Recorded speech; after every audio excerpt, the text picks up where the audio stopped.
Megastar Chiranjeevi గారి వయసు 69 సంవత్సరాలు.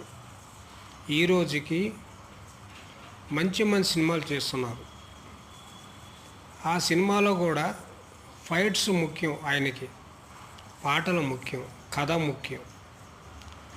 ఈ వయసులో కూడా ఇంత గ్లామర్గా ఉన్నారు అంటే తన దగ్గర ఉన్నది డబ్బు కాదు, నా దగ్గర డబ్బు లేదు, నేను పేదవాడిని, నేను సినిమాకి సేవకుణ్ణి, ఈ ఆలోచనతో ఆయన ఈ రోజుకి హెల్తీగా ఉన్నారు.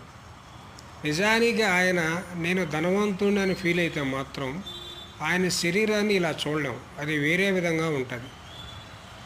తెలుగు సినిమా చరిత్రలో చిరంజీవి గారిది మరపురాని పేజీలు ఎన్నో ఉన్నాయి, మంచి స్నేహాలు ఉన్నాయి.